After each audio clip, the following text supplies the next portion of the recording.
Hasara moja kubwa ya kuwa mbunifu, kama unajiona ni mbunifu, hasara kubwa ya kuwa mbunifu wewe kama kijana ni kwa sababu kila siku unapata wazo jipya, kila kitu unapata kitu kipya cha kufanya. Leo unaamka mara unataka kufanya hiki, kesho unataka kufanya kingine, na vyote vinawezekana. Hiyo ndio shida.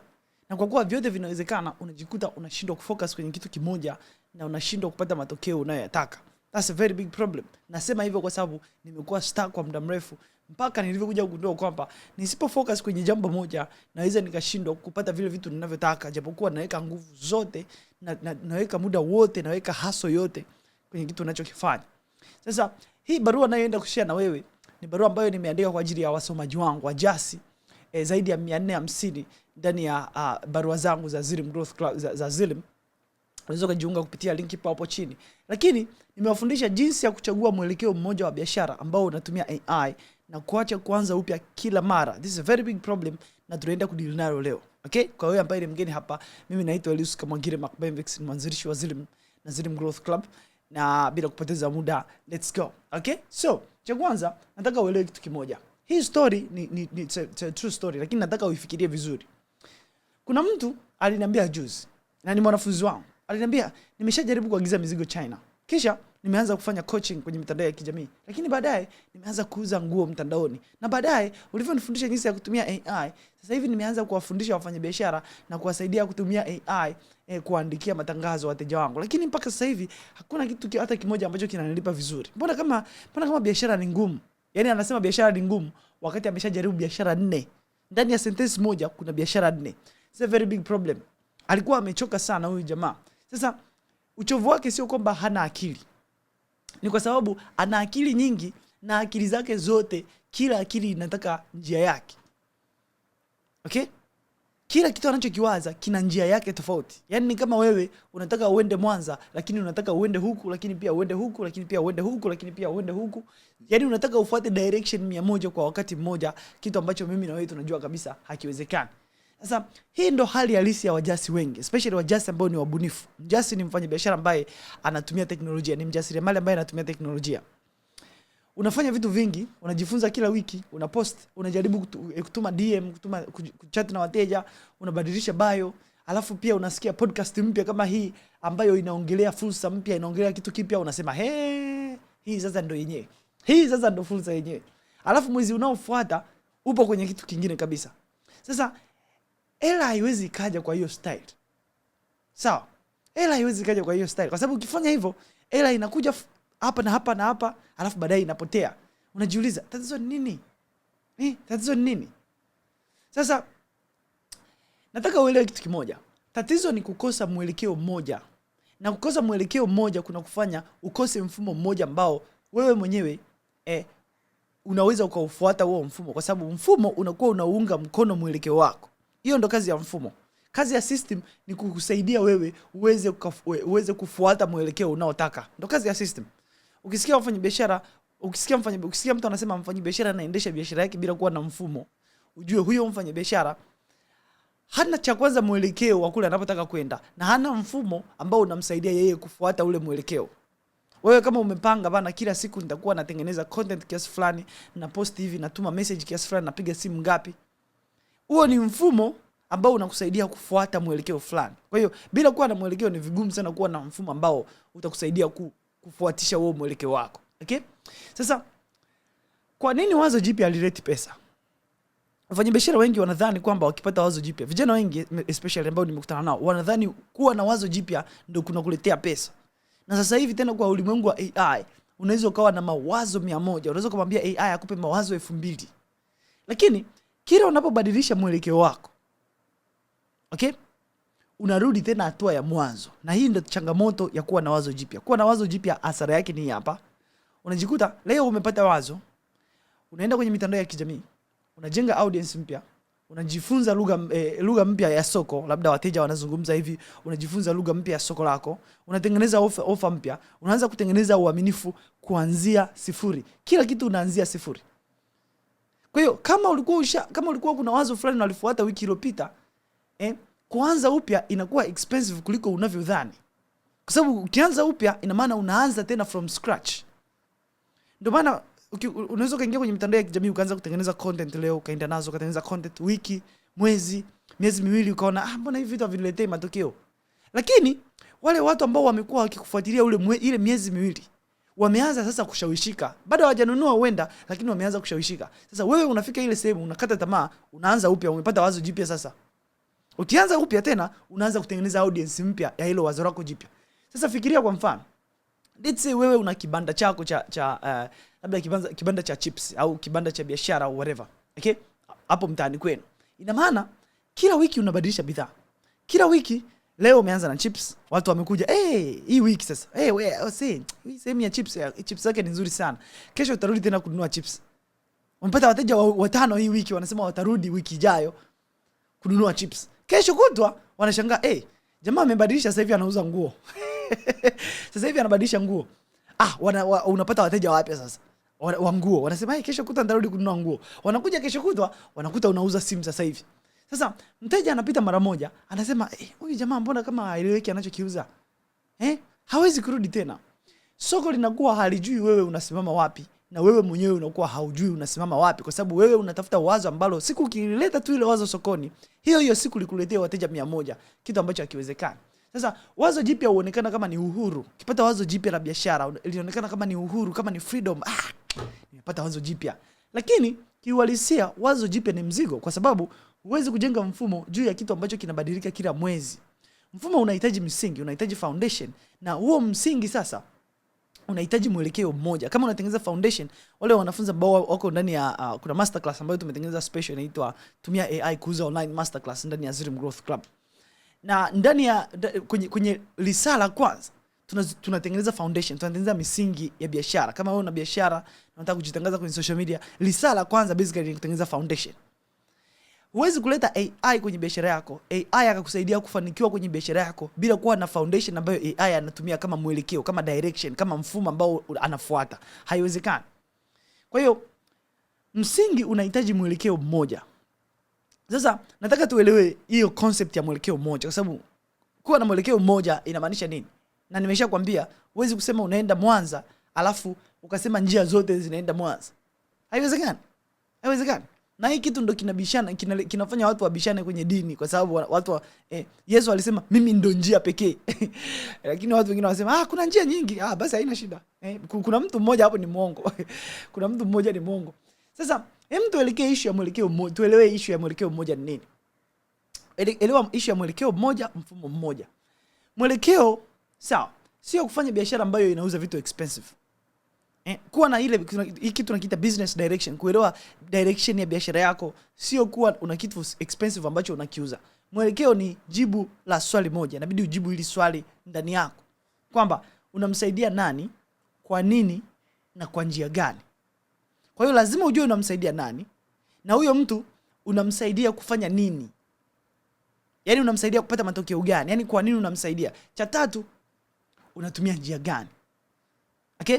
Kwa hiyo lazima uwe na framework yako ambayo ni unique. Uwe na mfumo wako ambao ni unique. Uwe na intellectual property yako, kitu ambacho ni cha kwako ambacho unamsaidia mtu mwingine apate matokeo fulani kwa kutumia hiyo njia yako.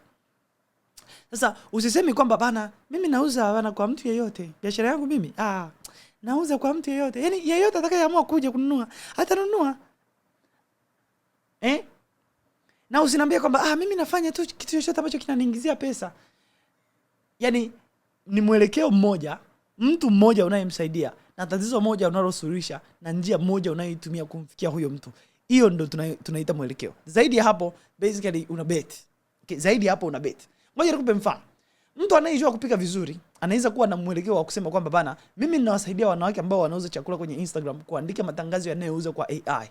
Let's say mtu ambaye anatumia AI sasa anataka biashara yake iwe AI powered, na aondokane na kuproductize ile product ambayo ile skill yake ambayo anaiuza zaidi kwenda kwenye kutumia AI na ile skill ambayo yuko nayo, kwa sababu hiyo hapo sasa ndo tunapoelekea kwenye kuproductize skills kwa kutumia AI.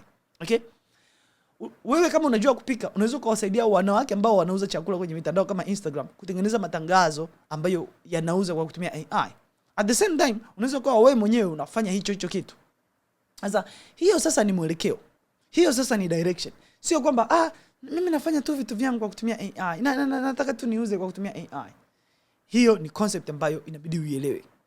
Inabidi uielewe, kwa sababu kuuza kwa kutumia AI sio kwamba AI ataenda akuuzie, hapana. Lazima uwe na specificity ya direction ambayo unataka AI akupelekee. Sawa? Usiseme kwamba nauza chakula, lakini pia ninafundisha, lakini pia na design. Wewe unafanya nini? Unafanya nini? Hiyo ndo nasema hivi kwa sababu hiyo ni shida ambayo mimi mwenyewe naielewa, mimi kama mtu mbunifu. Sisi wabunifu we have this very big problem ambayo tatizo la kuwa mbunifu ni kwamba unaweza ukashindwa kufocus. Unaweza ukashindwa kufocus kwa sababu kila kitu ambacho kinakuja mbele yako unaanza kukiexpand. Ni nature ya ubongo wako hiyo kama creative.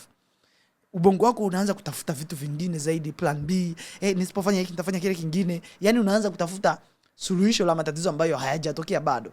That's a very big problem. Sasa mfumo ni kile ambacho unakifanya kila wiki ndani ya mwelekeo huo, ndani ya mwelekeo ambao umeshaupanga. Kwa mfano ukisema biashara yangu mimi nawasaidia watu fulani kutatua changamoto fulani, mfumo wako utakuwa ni content, unatengeneza content kiasi gani, DMs una deal vipi na DMs, unafanyaje follow up, bei zako ni zipi. Bila kuwa na direction, bila kuwa na mwelekeo, huo mfumo unakuwa hauna mahali pa kusimama, unakuwa hauna base, hauna foundation. Sababu direction inapelekwa na zile systems ambazo umezitengeneza. Sawa. Sasa nataka nikupe assignment sasa hivi, na hii assignment nataka uifanye. Sio kisa unanisikiliza hapa au unaniangalia useme bana siwezi kufanya assignment. Kwani hapa ni chuo kikuu? Ndio, hapa ni chuo kikuu. Assignment ninayokupa hii wiki ni kwamba andika sentence moja. Iandike hiyo sentence kwenye karatasi, somewhere kwenye notes za simu yako, somewhere. Andika kwamba ninamsaidia mtu fulani. Huyo mtu fulani mtaje kabisa. Ni nani? Huyo ni mtu wa aina gani? Ninamsaidia mtu fulani kufanya matokeo fulani. Unataka huyo mtu umsaidie kupata matokeo gani? Okay? Alafu kwa kutumia nini? Kwa hiyo namsaidia mtu fulani kwa kupata matokeo fulani kwa kutumia njia fulani, ambayo hiyo njia ni njia yako. Ukishaandika hiyo sentence, usitake iwe perfect. Usitake hiyo sentence iwe kamilifu, iwe cha muhimu wewe iandike. Hiyo sentence ndio mwelekeo wako na ndio kila kitu ambacho utafanya ndani ya muda wa siku 90 zijazo. Sasa sio kwamba huo mwelekeo wako ni kifungo, kwamba unakulazimisha ufanye vitu vyote ambavyo yani kwamba ni kifungo cha maisha, lazima ufanye hivyo. Haiwezekani, hapana. Unaweza ukatengeneza projects ndani ya siku 90, which makes sense. Kwa sababu ndani ya siku 90 unaweza ukapata impact fulani, unaweza ukapata traction, unaweza ukapata mwelekeo ambao wewe mwenyewe unauona kwa macho, tofauti na ule mwelekeo ambao unautengeneza kwa discipline ya kulazimisha. Okay? Kwa hiyo hapo nahisi tutakuwa tumeelewana. This is super important. Uzielewe kabla tujaendelea na hii episode. Okay? Alright. By the way, wakati tunaendelea naomba nikupe tangazo kidogo. Kama wewe ni mfanyabiashara au unataka kujifunza biashara zaidi na kujifunza jinsi ya kutumia AI kujenga biashara yako, unaweza kukaribia ndani ya Zrim Growth Club. Hii ni community ya wafanyabiashara na wanafunzi wangu wale ambao wanapenda kujifunza, lakini pia ni marafiki zangu ambao ni wafanyabiashara, content creators kwenye social media. Tunajifunza pamoja jinsi ya kutumia AI kuuza, lakini pia kukuza biashara zetu na kuzijenga kama mifumo ambayo itadumu miaka mingi. Okay? Kwa sababu lengo la AI ni kutumia data kukusaidia kukuza biashara yako.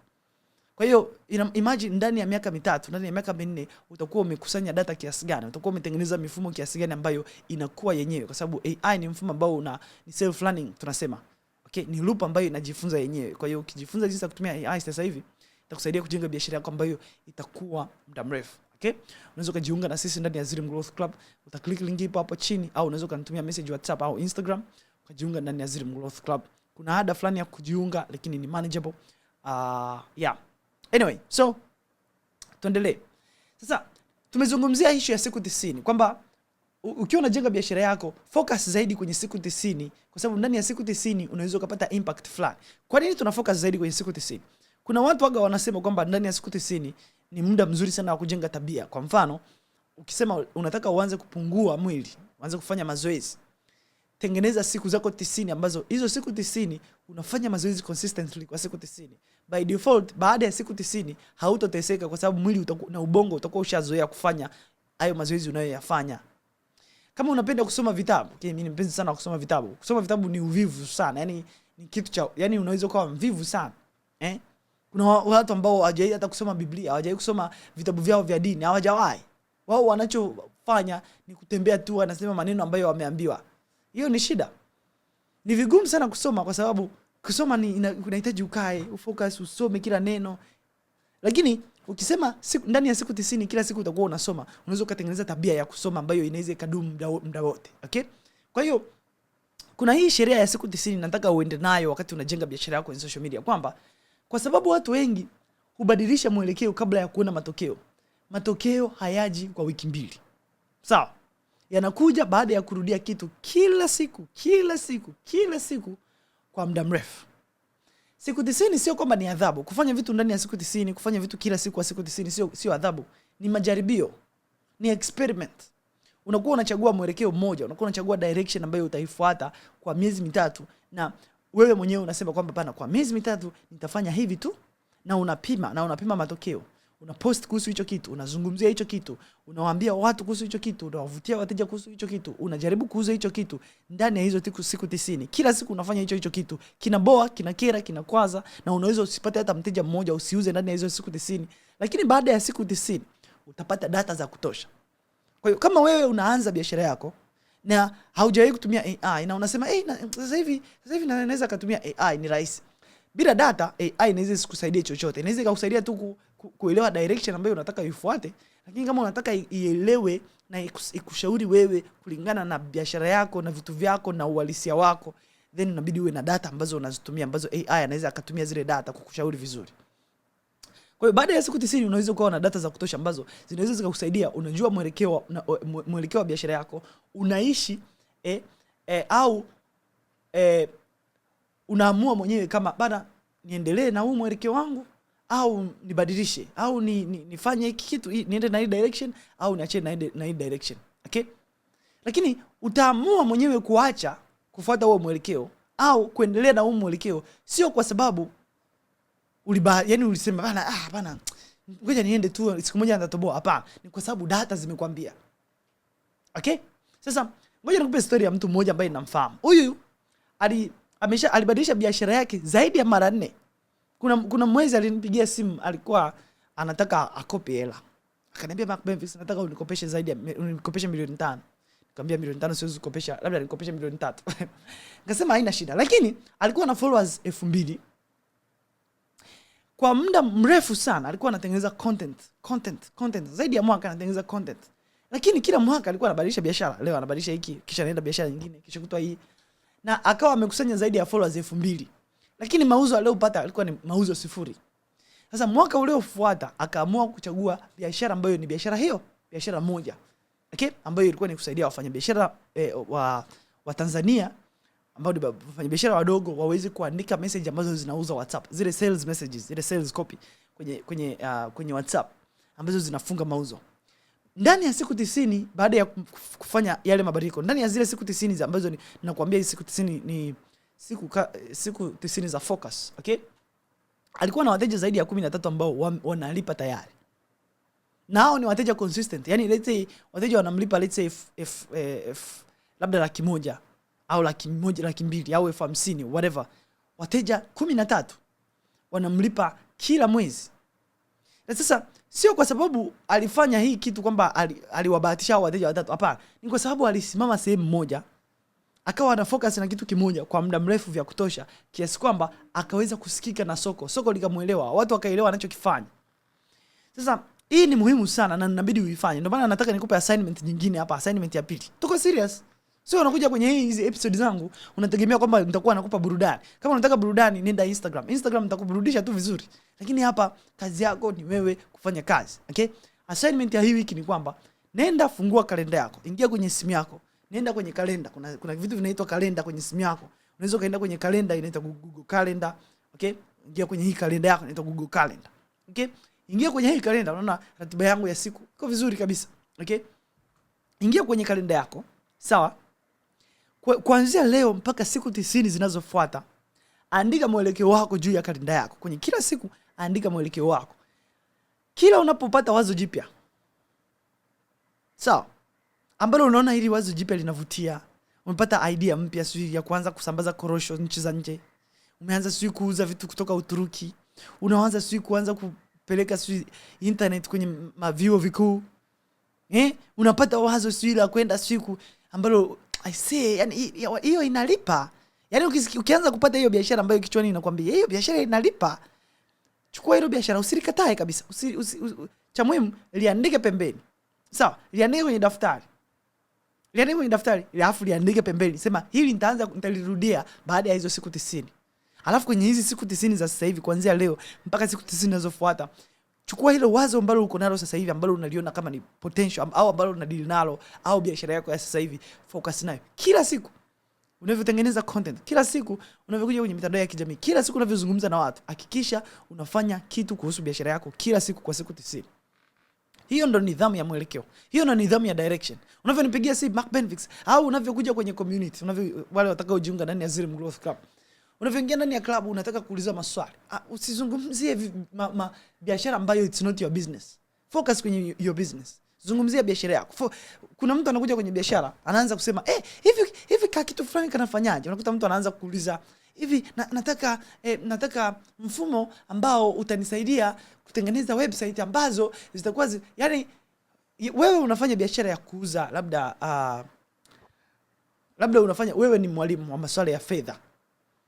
Alafu tena nataka waanze kutengeneza website ya kuuza nguo ambazo watu wanaenda kwenye website, wanaweka pale order, wananunua nguo. Alafu ndio focus yako kubwa sasa hivi. Kwa nini? Niambie kwa nini? Kwa nini? Nataka unieleweshe kwa nini. Okay? Sasa hii exercise ambayo nimekupatia hapa itakusaidia kuweza kujenga hiyo focus. Okay? Kwa siku 90 unakuwa na kitu kimoja ambacho una focus nacho. Haya. Sasa hapa na Instagram tumepatana. Nataka tuzungumzie sasa hidden value, thamani ambayo imejificha. Kuna hii concept ambayo inaitwa hidden value, kwamba kuna thamani ambayo inakuwaga imejificha ambayo ni vigumu sana kuiona. Watu wengi wanadhani kwamba lazima wawe na ujuzi special kabla ya kuchagua mwelekeo wa biashara zao. Okay? Unakuta mtu anasema bana, Mark Benfix, nataka unifundishe kuhusu AI, lakini sijui kama AI itanisaidia mimi, sijui kufanya coding, sijui computer language, sijui JavaScript. Mwingine anasema mimi sina degree bana. Mimi kweli biashara kutumia AI kutanisaidia, sina degree. Okay? Mwingine anasema bana, mimi ninavyojua ni vitu vya kawaida tu. Mwingine anasema bana, mimi sijui kutengeneza content, sijui masuala ya IT. Kwa hiyo anadhani kwamba kitu anachokifanya mitandao ya kijamii haiwezi kumsaidia, kisa yeye labda hajui masuala ya IT, hajui masuala ya computer, hajui kutengeneza software, hajui kutumia simu, sio kufanya nini. Hivyo vyote ni visingizio, my friend. Hivyo vyote ni visingizio. Of course ukiwa unajua huu ujuzi ni advantage, lakini sio kwamba ni lazima uvijue hivyo vitu.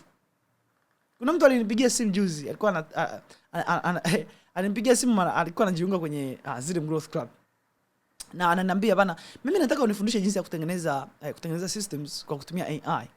Lakini sasa mimi sijui masuala ya software engineering, sijui jinsi sijui computer language. Lakini nataka nitengeneze systems kama wewe hivyo. Niweze kutengeneza agents na nini kwa ajili ya wafanyabiashara, kwa ajili ya makampuni. Lakini sasa sijui computer language.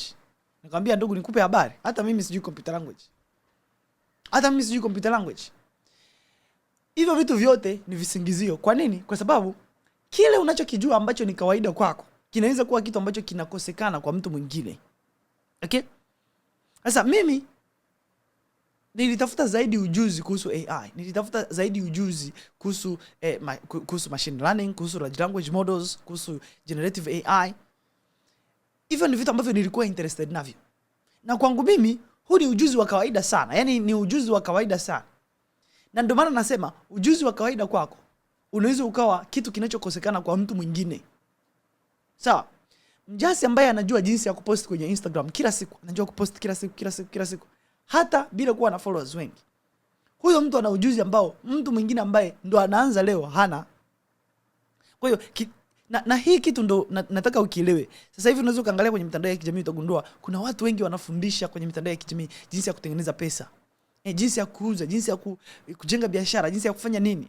Nataka nikuelezee kwa nini hawa watu wanazidi kuongezeka na kwa nini hawa watu hawaacha kuongezeka. Kuna sababu moja. Utakuja kugundua kadri unavyofanya kitu kwenye mitandao ya kijamii unazidi kupata experience ambayo watu wengine hawana. Na hawa watu wengine ambao hawana wataanza kukutafuta, wanaomba uwasaidie kujua umewezaje kupiga hiyo hatua moja ulioipiga. Kwa hiyo ukipiga hatua moja kwenye mitandao ya kijamii unapata kundi la watu ambao wanataka uwafundishe jinsi ya kupiga hiyo hatua moja. Kwa hiyo hawa watu wanaweza kuwa wateja wako all of a sudden. Ndio maana nasema hivi, Kile ambacho unakijua, ambacho kwako wewe ni kitu cha kawaida kabisa, kinaweza kikawa kitu ambacho kinakosekana kwa watu wengine. Sasa mjasi ambaye amejua jinsi ya kupost labda kwenye mitandao ya kijamii, kwenye Instagram, kila siku anapost, hata kama hana followers wengi, huyo mtu ana ujuzi ambao tayari yeye anao, lakini watu wengine ambao wameanza leo hawana. Kwa hiyo mjasi anayejua jinsi ya kujibu kwenye DM, anajua jinsi ya kuuzia watu kwenye DM bila kukata tamaa, na jinsi ya kufanya follow up, huyo mtu ana ujuzi ambao mtu ambaye anapendi kuuza kwenye WhatsApp anahitaji. Kwa hiyo hii kitu inabidi kufanya uzione fursa pale ambapo watu wengine wanaona vitu vya kawaida. Na ndio maana nasema kama ni kijana ambaye let's say amesoma, na hapa nimesema mtu hahitaji kuwa na degree au nini, lakini mtu ambaye amesoma, kuna vijana wengi ambao unakuta wamesoma. Na hii ndio hasara ya elimu. Elimu inafanya vijana wengi sana kwa kuwa wameelimika, inawa crash, inawapa ujuzi, lakini inawa crash kiasi kwamba inawavunja mbawa zao. Hawawezi tena kupaa, hawawezi kwenda kokote kule, kwa sababu wana ujuzi lakini hawajui jinsi ya kuleta ule ujuzi kama kitu cha thamani kwa watu wengine. Hawajui jinsi ya kubadilisha ule ujuzi ambao uko nao. Nakuta mtu anajua ugavi, sijui hata ugavi ni nini. Kuna watu ambao unasikia wanasomaga mambo ya ugavi. Nakuta mtu amesoma ugavi lakini hajui jinsi ya kubadilisha ule ugavi wake kwa huduma ambayo anaweza akaitoa kwa watu wengine. Nani anahitaji huo ugavi? Ina maana hakuna mtu ambaye anahitaji kujifunza ugavi au kujifunza kitu chochote ambacho mtu wa ugavi anakifahamu. Kipo. Sasa kwa nini asijifunze jinsi ya kubadilisha ule ujuzi wake wa ugavi kuwa biashara ambayo au kuwa huduma ambayo anaweza akatoa kwa wale wanaohitaji ule ujuzi wake? Sio lazima umhudumie kila mtu. Okay? Kwa hiyo sasa AI haiendi kuzidi ujuzi wako. AI haendi ku overpower ule ujuzi wako. Badala yake AI inaenda kuongeza kwenye ule ujuzi wako. Ule ujuzi ambao uko nao tayari, AI inakufanya wewe uonekane na uweze kufanya kazi kama mtu ambaye ni mkubwa zaidi. Kwa hiyo kile unachokijua ambacho ni kitu kidogo kwako, AI inaweza kukusaidia kuexpand zaidi na kukileta kwa namna ambayo ni kubwa, sio ndogo. Okay? Lakini ili hiyo kitu iwezekane, lazima ujue unacholeta kwanza. Lazima ujue direction yako, lazima ujue unataka nini. Mwelekeo unaotaka kwenye kile ambacho unakijua tayari. Sio kitu kile ambacho unakisikia leo kina trend. Sio leo umesikia, sasa hivi kuna AI, ngoja niende na mimi sasa niwe engineer wa AI. Hongera sana, inawezekana. Sio kusema McVeigh no. Lakini my point ni kwamba kile unachokijumlisha tayari, ukiunganisha na AI, unapata kitu ambacho ni unique zaidi.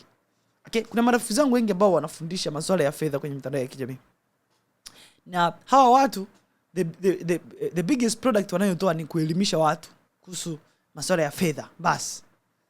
Na mwisho wa siku wanajikuta wakishauza ile huduma yao inakuwa imeisha, yule mteja harudi tena. Of course wanabaki nao kwenye magroup ya WhatsApp, wanakuja kutengeneza seminar nyingine au webinars nyingine. Lakini hiyo inawafanya sasa mwisho wa siku wawe wanafanya kazi endlessly. Mwisho wa siku lazima utengeneze darasa jipya kila siku, uongeze kitu kipya kila siku. Lakini with AI, here's magic. With AI unaweza kutengeneza product ambayo ile product wale wateja wako wanaweza kuwa wanaitumia ambayo na wanakulipa kwa mwezi. Okay? Yaani unatengeneza subscription business. Sasa kuna wateja wengi ambao wafanya biashara wengi ambao shawasaidia kutengeneza hizo biashara, na hata wanafunzi wangu mimi wanakifahamu hiki kitu. Okay? Kwa sababu AI ni system. Kama mtu anatumia hiyo system kwenye kuendesha vitu vyake au kupata matokeo fulani, then wanalipa sio tu kwa kutumia hiyo tool, wanalipa kwa value ambayo hiyo tool, hiyo system inawapatia. This is super important. Sasa nataka nikupe mfano mwingine. Fikiria, tuseme mfano unauza viazi kwenye soko. Okay? Hivyo viazi ni kitu cha kawaida sana kabisa. Lakini wewe unajua wapi viazi vizuri unaweza kuvipata. Okay? Unajua kabisa, kwa sababu unauza viazi. Unajua hivyo viazi vizuri unaweza kuvipata wapi. Unajua bei za kule unavyopata. Unajua wateja wanapenda vipi. Sasa wewe ambaye unaona hiyo huo ujuzi wako ni kitu cha kawaida, hiyo ndio biashara yako. Ukiweka kwenye mfumo inaweza ikawa another product. Inaweza ikawa product kubwa zaidi ya kile kitu unachokiuza. Okay? Sasa hapa nahisi utakuwa umenielewa. Kwanza mpaka hapa tafadhali naomba niambie kwamba unanielewa. Naenda kupigisha assignment nyingine. Nataka uniambie kwenye comments hapo kama unanielewa. Na ukikuta mtu mwingine kwenye comments ameleta idea, tafadhali hii ni it's a space ya kuzungumza na ni community ambayo nataka ujiunge na mimi kwenye hii safari yetu ya kukulazimisha wewe na kukuforce ufanye kitu ambacho ulikuwa unataka ukifanye na ukakifanya, na tunajenga pamoja hizi biashara. Na mimi nataka uniambie so far nataka unielezee what is your plan. Unajenga biashara gani? Una mpango gani na hiyo biashara yako? Una malengo gani na hiyo biashara yako? Okay? Na unadhani ni AI inaweza ikaja kukusaidia wapi? Nataka uniambie kwenye comments hapo chini. Nataka uniambie kwenye comments. At the same time, nataka nikupe assignment. Okay? Assignment ya wiki hii, andika orodha ya vitu 5 ambavyo unavijua vizuri. Hata kama ni vitu vidogo. Kisha andika pembeni sasa nani anaweza akakulipa kwa hiki. Kwa kila kimoja andika nani anaweza akakulipa. Kama tulivyofanya kwenye assignments ambazo zimepita nyuma, usitafute jibu ambalo ni perfect. Tafuta mtu mmoja kwenye hicho kitu. Okay? Hapa nahisi umenielewa. Kabla tuanze kuongelea AI hapa, sasa nataka nikupe mifano. Kwa mfano, mimi najua kufanya graphic design. Nimekuwa graphic designer kwa zaidi ya miaka 7. Okay? Kwa toka niko chuo mwaka wa kwanza natengeneza matangazo kwa ajili ya wafanyabiashara na makampuni. Graphic design. Hiyo ni skill yangu ya kwanza. Skill yangu ya pili ni kuweza kupiga picha na kutengeneza videos. Okay? Kushoot videos, kutengeneza pictures, kufanya nini? Hiyo naweza kufanya. Kitu cha pili, naweza nikaongea kwenye kamera kama hivi. Okay? Kitu cha tatu, naweza nikatengeneza mifumo kwa kutumia AI. Sasa sio kama nafanya mimi, ni mimi namtumia AI kutengeneza hiyo mifumo. Cha tatu, naweza nikafanyaje sasa kitu kingine? Naweza nikafanya nini kingine? Okay? Hata mimi sikumbuki ujuzi wangu. Hii ndio shida. Inabidi ulist kila kitu. Unaweza kukuta una vitu 100 hapa. Nikisema nianze kulist hapa naweza ngafika vitu 100. Okay? Ngoja nione kama nikilist hapa naweza ngafikisha vitu vingapi. Nikilist hapa naweza ngafikisha vitu zaidi ya 100 ambavyo naweza nikafanya. Okay? Naweza nikafanya. Haya, naweza nikaendesha gari. Sawa? Naweza nikaendesha gari. Naweza nikaongea mbele ya watu, public speaking. Naweza nikaandika. Okay? Naweza nikaandika ushairi, nikaandika matangazo, nikafanya nini? Okay? Naweza nikapanga, nikaplan project, na nikatengeneza documentation ya hiyo project. Naweza nika-analyze kama una data, naweza kusaidia kuzi-analyze hizo data kulingana na matakwa yako, unataka nini. Umeona mpaka hapa? Tushafika karibu 10. So, hivyo ndivyo ninavyotaka ufanye. Okay? Andika vitu vyote ambavyo skill angalau 5 ambazo wewe unazijua vizuri, unazifanya vizuri, hata kama ni vitu vidogo, ziandike pale. Okay? Hata tena kama ni kitu ambacho umekisomea ni vizuri zaidi, ziandike hapo. Kiziandika then jiulize nani ambaye anaweza kuwa mteja wa hicho kitu. Kwa sababu lengo ni upate kitu ambacho unakifanya kwa urahisi sana na kina thamani kubwa sana kwa mtu mwingine. Hilo ndio lengo. Hapo na hisi tumepatana. Okay. Asante sana. Utaziandika kwenye comments hapo chini. Nitafurahi sana. Sasa nataka tuongelee AI. Okay? AI ni kama msaidizi wa uamuzi, sio chimbuko la mawazo. Watu wengi wanatumia AI kama msaidizi wa maamuzi. ChatGPT, nisaidie kufanya maamuzi. Huyu mchumba wangu nimwache niendelee naye. Wewe ndo sasa shida, akili yako ni shida. Kama AI unamtumia kama chimbuko la wazo jipya. Kwamba wewe ukuwa na mawazo ndio unapata wazo jipya. Usifanye hivyo.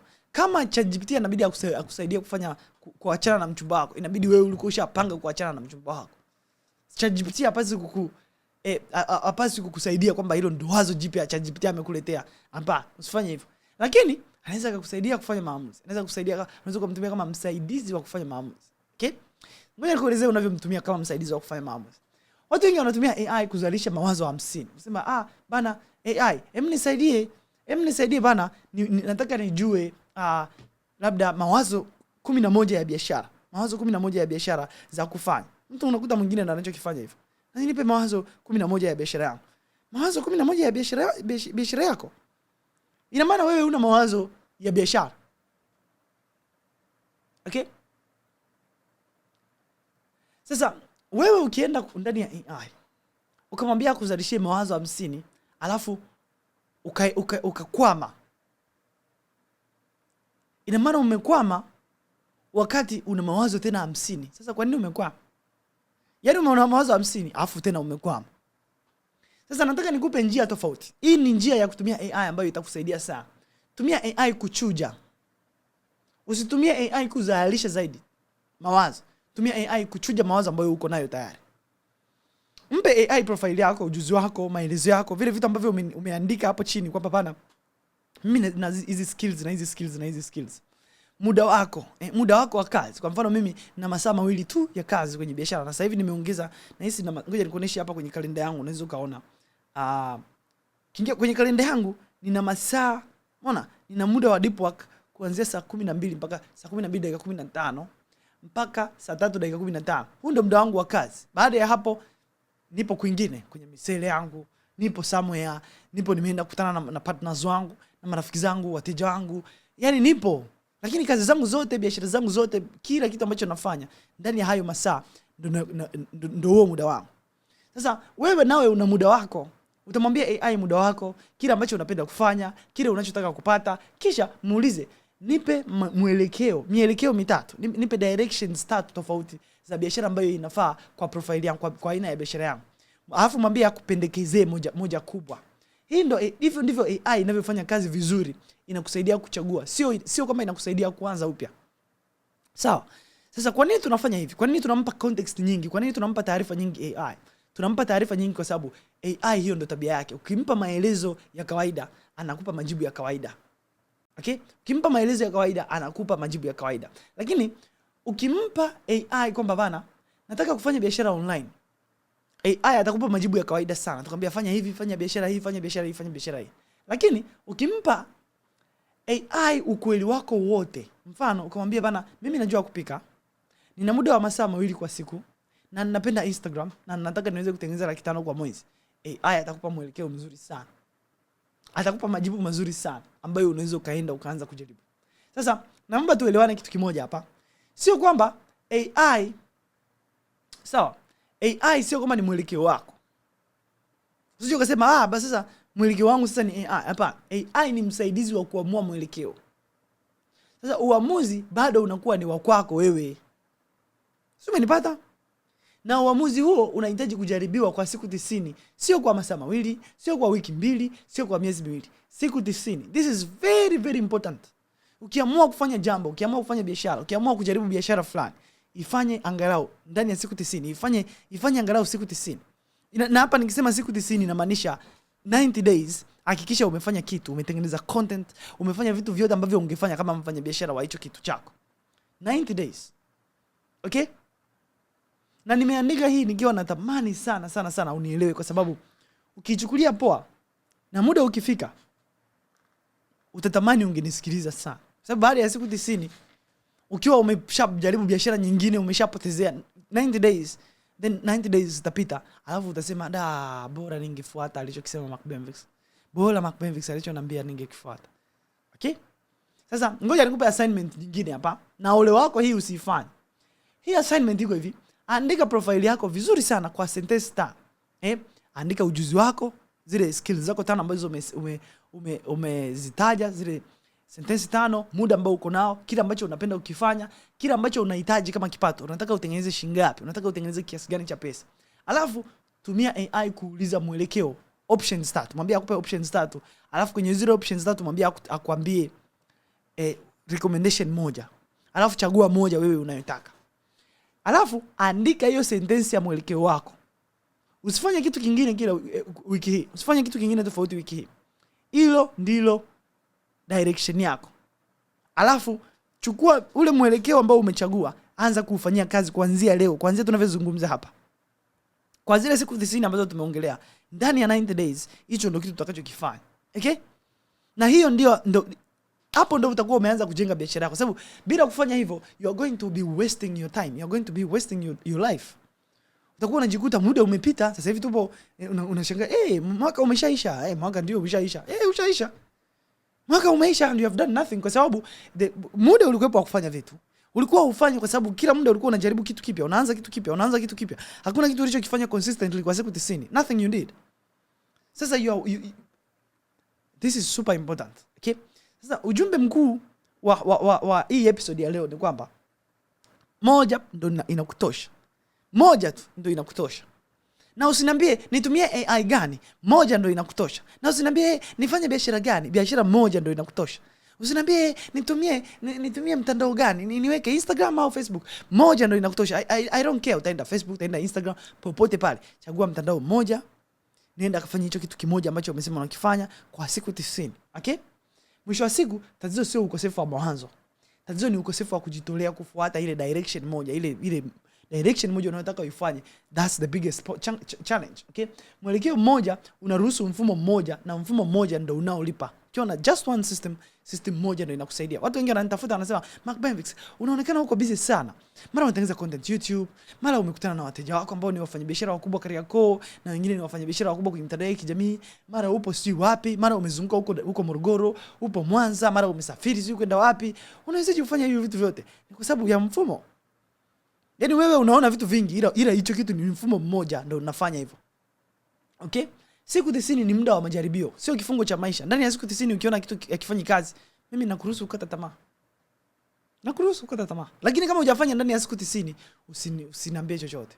Usiseme bana nilijaribu hiki, ulijaribu ndani ya siku 90? Hapana. Okay, sawa. Pole. Ujuzi wako wa kawaida unaweza kuwa msingi wa ofa ambayo inalipiwa na wateja. Hilo jambo la 3. Jambo la 4, tumia AI kuchagua, sio kuzalisha mchanganyiko zaidi. Usitake kuchanganyika zaidi kwa AI asipaswe kuchanganya zaidi. Okay? Usisubiri kujua kila kitu kabla ya kuchagua.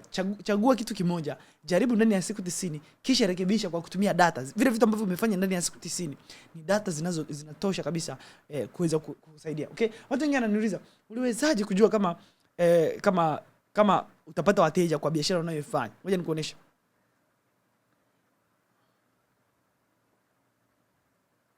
Hii hapa. Ngoja nikuoneshe mfano. Hapa nipo na mwaka mzima, vitu ambavyo nilifanya mwaka mzima. Okay? Mwaka mzima. Hapa sasa mdadi almost, angalia. Kuanzia Oktoba 2024 mpaka Oktoba 2025. 2025 nilikuwa na track content zangu, engagement yangu, TikTok pamoja na Instagram, nafuatilia post views ni kiasi gani, likes, comments, shares, watu wangapi wameona content zao kwenye for you page, engagement rate ni kiasi gani, growth versus ya huo mwezi versus last month. Hivi vitu vyote. Sasa hizi data zote zilinisaidia kufanya maamuzi ya kujua wateja wangu ni watu wa aina gani, followers wangu ni watu wa aina gani, wanapenda nini, offer gani ya kuwaletea, objections gani wako nazo, pamoja na vitu vingine vyote. Sasa wewe huwezi kupata hivi vitu. Hapa sasa tunaongea kama chimakeke. Hivi vitu huwezi, mdogo wangu. Kwa sababu hauna mfumo, yani na huo mfumo huwezi kutengeneza kama hauna direction ya kule unapotaka kwenda. Haiwezekani. Okay? That's it. Sasa kwa wewe ambaye unataka kujifunza jinsi ya kujitangaza online, kama ni mfanyabiashara au unajenga biashara, na kushauri sana ujifunze jinsi ya kujitangaza online kwa kutumia AI. Na AI inaweza kukusaidia sana, especially kwenye kujenga foundation ya mifumo ya biashara yako, ili uweze kuiendesha hiyo mifumo yako hata ukiwa umelala, iweze kukusaidia hata ukiwa Mwanza, hata ukiwa umesafiri, hata ukiwa busy. Kila kidogo unachokifanya ndani ya siku yako kinatosha kabisa kusaidia biashara yako iweze kwenda. Kwa hiyo kama umejifunza kitu leo, sitaki uishie kusoma na kunisikiliza tu hapa. Hapana. Nachohitaji ni wewe uende kufanya mazoezi, uende kufanya kazi kabisa, uende kuimplement kitu ambacho tumejifunza. Na kama wewe ni mjasi au ni unataka kuwa content creator, au wewe ni content creator, au wewe ni mjasiriamali ambaye uko tayari kujifunza zaidi kuhusu jinsi ya kutumia AI kukuza biashara yako kwenye mitandao ya kijamii, jiunge kwenye group letu, kwenye Zrim Growth Club, ambayo mle ndani utapata madarasa ambayo yatakusaidia kuanzisha na kutengeneza mfumo wako wa kuuza online kwa kutumia AI. Ndani ya hili darasa utaondoka ukiwa na mfumo mzima kabisa ambao utatumia kuendesha biashara yako nzima kwa kutumia AI ndani ya siku 30, ndani ya dakika 30. Yaani huo mfumo unaweza kuendesha kwa dakika 30 tu kwa siku. Okay? Yaani kwa dakika 30 tu unaweza ukaendesha biashara yako kwa dakika 30 kwa siku. Sasa hii training unaweza ukaingia ndani ya hiyo training, ukajifunza ndani ya siku moja, na ukatengeneza mfumo wako ndani ya hiyo siku moja. Ada ya mafunzo ni shilingi 200,000 tunavyozungumza sasa hivi, na tunazidi kupandisha hiyo ada. Ilikuwa 500,000 lakini nimeishusha kwa sababu ya offer kwa ajili yako wewe unayenisikiliza leo. Shilingi 199,500 ambayo unaweza ukajiunga sasa hivi. Okay? Kwa wewe ambaye unataka kujiunga, unaweza ukafanya malipo kupitia WhatsApp, kupitia inaweza kuwa M-Pesa au Selcom Bank au whatever, the same number. Unaweza namba yangu ya WhatsApp ipo hapo chini. Hiyo ndo namba ya malipo. Okay? Ukishafanya malipo, nitumie message WhatsApp, unapata access na darasa lako, lakini pia utajiunga ndani ya Zrim Growth Club kwa hicho kipindi ambacho utakuwa unajifunza kwa huo mwezi, halafu unaweza kaendesha biashara yako vizuri, okay? Lakini kwa wewe ambaye umeangalia hii darasa mpaka mwisho, nafurahi sana kwamba umejiunga kwenye umeangalia darasa mpaka mwisho, kitu ambacho it's less likely. Yani watu wachache sana wanaangalia, wanakaa chini wanaangalia wana attend darasa la namna hii. Kila mtu yuko busy huko TikTok anaangalia video za sekunde 30, ni vigumu sana kufocus. Lakini wewe umeweza kufocus kuanzia mwanzo wa hii darasa mpaka mwisho, umefanya hizi assignments, na kupongeza sana, na hii ndio offer kwa ajili yako, okay? Karibu kwenye Zrim Growth Club. Jiunge na hili darasa special linaitwa Tumia AI Kuuza Online Masterclass. Itakusaidia kutengeneza mfumo wako ambao unaweza kuutumia kuuza ndani ya kwa kuendesha huo mfumo kwa siku dakika 30 tu kwa siku, okay? Alright, nashukuru sana kwa kuwepo, na mimi naitwa Elius Kamwangire Macbenvix. Unaweza kunifollow Instagram, nitaweka link hapo chini. Tutaonana kwenye episode inayofuata wiki ijayo. Bye bye. Okay? Alright. Inatosha.